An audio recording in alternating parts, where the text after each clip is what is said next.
엄마가 만든 방귀였어. 자유자 바퀴다.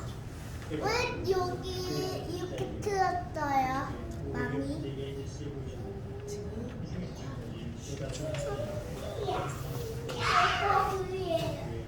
넓은 가서 노는데 여기. 지금은 안 돼. 이쪽으로 돌아오고.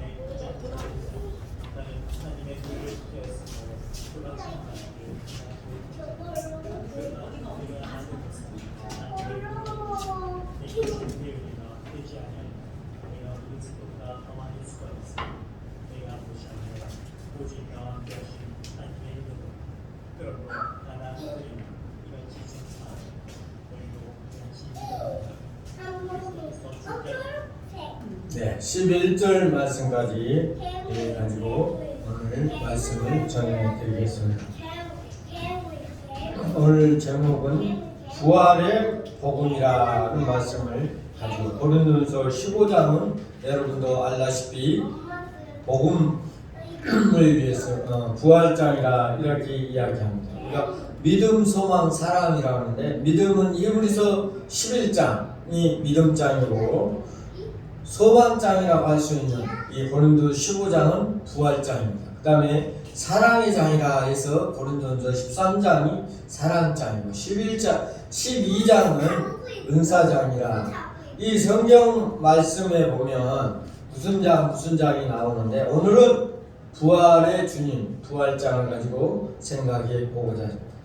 오늘은 우리 주님께서 무덤에서 장사 지낸 바 3일 만에 부활하셨다고 성경은 나옵니다. 사망 권세를 이기시고 부활하신 우리 주 예수 그리스도 그 은혜로 여러분의 가정과 심령이 넘치시기를 기원 드립니다. 사도 바울은 본문에서 예수님의 부활은 역사적인 진실이라고 증언하고 있습니다. 왜냐하면 그때나 지금이나 죽은 자가 다시 살아나는 부활에 믿기 어렵기 때문입니다. 복음서에 의하면 예수님의 시신은 없어졌다고 부활 소식을 전해지자 제사장들은 사람들에게 돈을 주고 거짓말을 하게 만들었습니다.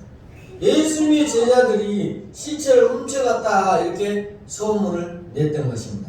그래서 지금까지 도둑설이 전해지고 있습니다. 또 한 가지 설은 예수님이 안전히 죽은 것이 아니라 기절했다가 살아났다 하는 것입니다. 예수님께서 부활한 것이 아니라 제자들의 정신 속에서 살아났다고 하는 정신설도 있습니다. 볼트만이라는 같은 신학 박사죠. 그건 역사적인 사건이 아니라 초자연적인 사건이라는 애매한 용어를 만들어 사람들을 헷갈리게도 했습니다.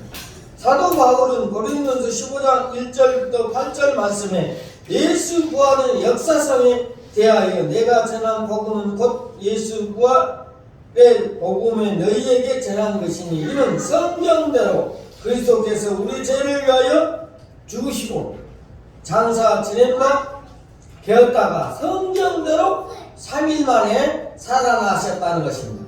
먼저는 여기 본문 말씀 보면 먼저는 베드로에게 보이시고 후에 12 제자들에게 보이시고 그 후에 500여 명이 한 군데 있을 때 일시에 보이신 후에 또 야고보와 다른 제자들에게 보이시고 맨 나중에 나같이 모자란 자에게도 다메섹 도상에서 보이셨다고 말씀하고 있습니다. 이는 결코 도둑질 했거나 기절하는 것이 아니고 제자들의 정신 속에서 부활하는 것이 아니고 사실 무덤 그 문을 박차고 살아나신 것입니다. 이것이 바울이 전한 복음이요 사도들이 전한 초대교회 모든 제자들의 복음인 것입니다. 그러면 예수님의 역사적 부활이 주는 의미는 무엇일까요? 두 가지 측면에서 한번 생각해 보고자 합니다. 3년간 오직 예수님만 잘 인생을 걸고 따르던 제자들이 예수님이 갑자기 십자가에 달려 돌아가시고 무덤에 장사되는 일을 얼마나 기막힌 일이 아닐 수가 없습니다.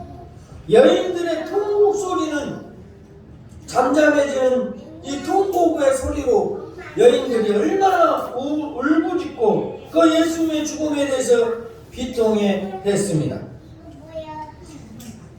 그 통곡 소리가 잠잠해지고 천지는 어두워졌으나 결국 아무 일도 일어나지 않았습니다. 선은 패하고 악이 승리한 듯 보였다는 것입니다. 악한 영들이 춤을 추고 즐거워하는 소리가 들린 듯 하였습니다. 예수님만 바라보던 이들에게 무덤은 아무 말도 없었습니다. 하나님조차도 악한 자들의 공격 앞에 아무 힘이 없다는 것을 증명하듯 했습니다. 넘어감이 믿음의 도시 예루살렘에 팽배하게 일어났던 것입니다. 그런데 바로 그때 예수님은 무덤을 열고 살아나셨다는 것입니다. 이 놀라운 소식, 이 기쁜 소식, 이것이 바로 뭐냐? 복음이라는 것입니다. 모든 허무감에서 빠져있던 자들에게 기쁨과 감격을 충만함으로 주었던 것입니다. 모든 의심과 냉소, 모든 부정적인 인생관을 깨우쳐 버렸던 것입니다. 죽음의 문제가 해결되었습니다. 바울 사도는 이 일에 대하여 주와 함께 연합하고 십자가에서 죽고 주와 함께 연합하여 다시 살게 되었다고 고백하고 있는 것입니다. 두 번째로는 예수님의 부활은 성도들에게 확실한 내세관을 확립하게 주었습니다. 사람들은 예로부터 막연하게 내세가 있으리라고 생각하고 있는 것입니다. 그러나 죽은 후에 인생은 어떤 모습인가 대해서 여러분도 한번 생각해 보시기 바랍니다. 여러 사람 의견이 불구했습니다. 우리 조상들은 육의 영향으로 죽으면 혼백이 부천에 떠돌아다닌다 이렇게 이야기합니다. 제삿날에 와서 제삿밥을 먹고 간다고 생각하고 있습니다.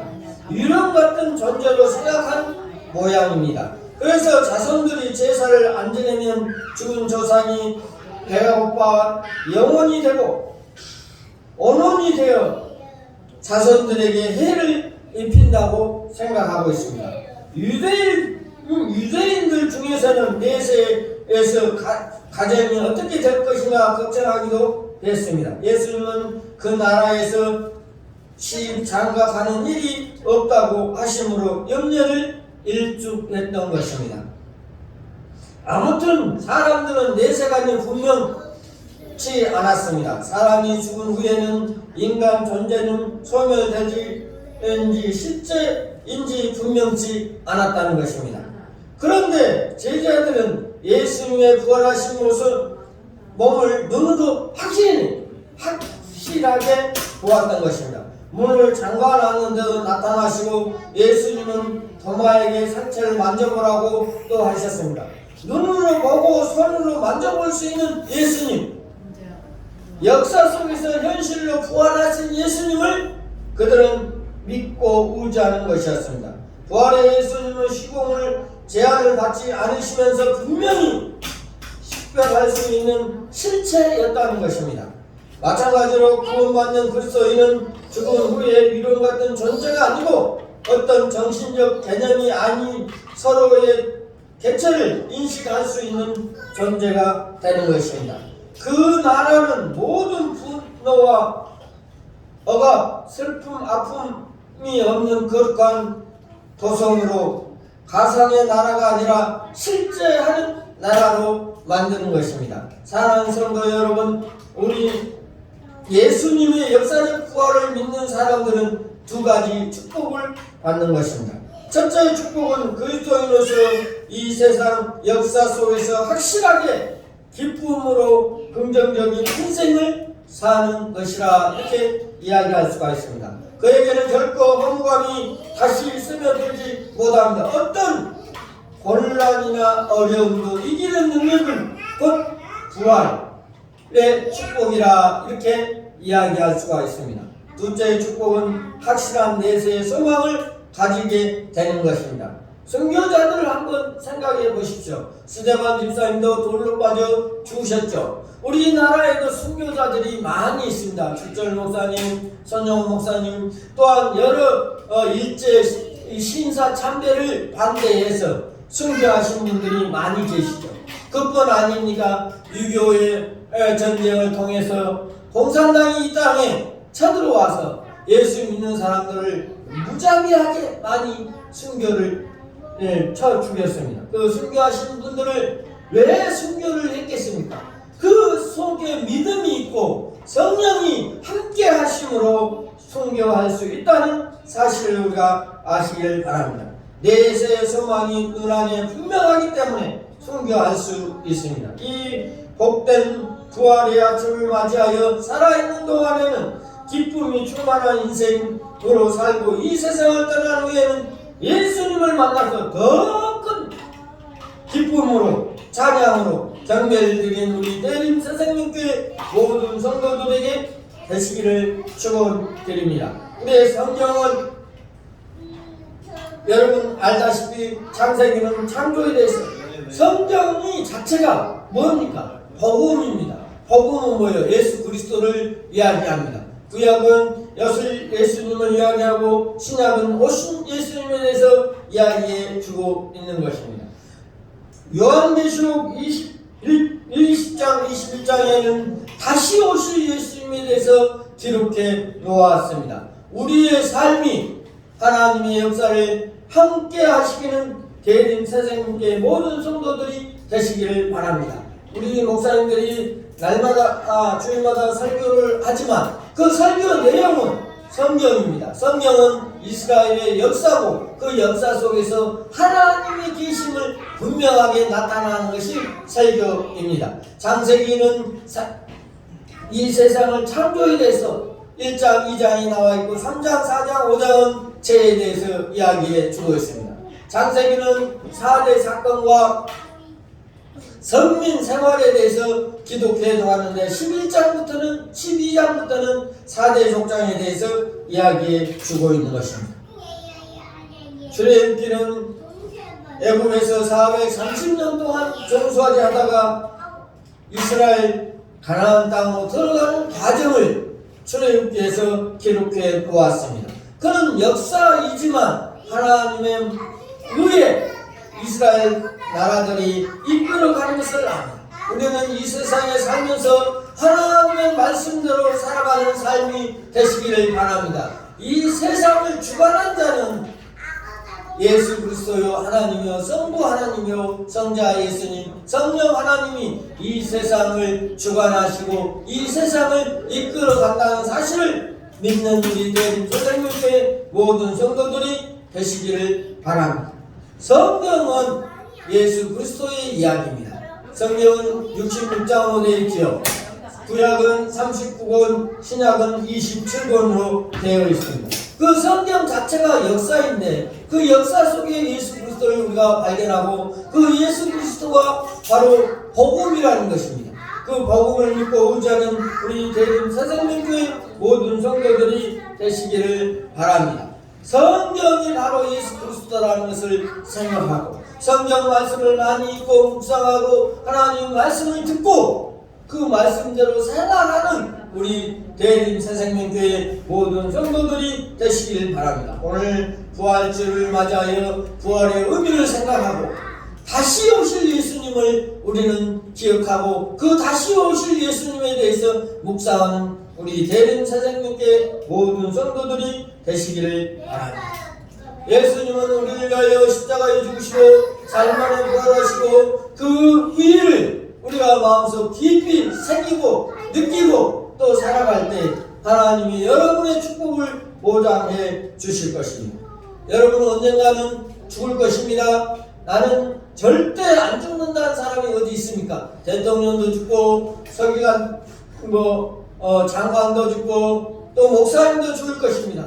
또한 일반인들도 모두 다 죽는다는 사실 앞에 우리는 다 알 것입니다. 우리의 삶이 어디에 무엇을 하든지 죽음을 준비하는 것은 예수 그리스도를 믿고 의지하는 것입니다.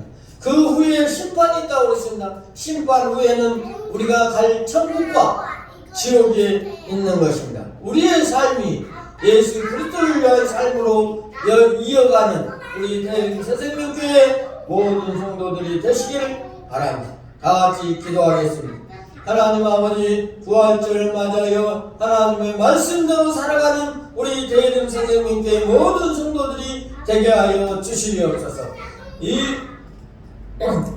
예수님이 우리를 위하여 십자가에 죽으시고 3일 만에 부활하셔서 40일 동안 이 땅에 계시다가 하늘나라에 올라갈 때에 많은 사람 500여 명이 아버지 하나님 바라보았습니다.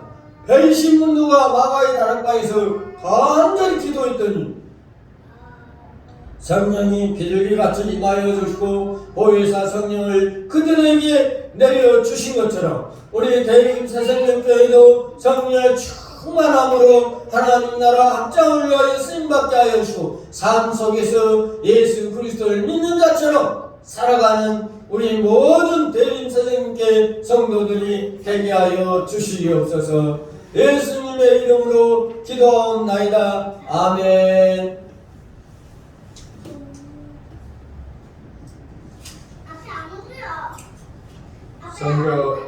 찬송가 167장 하겠습니다. 167장 하시면서 준비하시면 한번 올라와 있습니다. 즐겁도다 이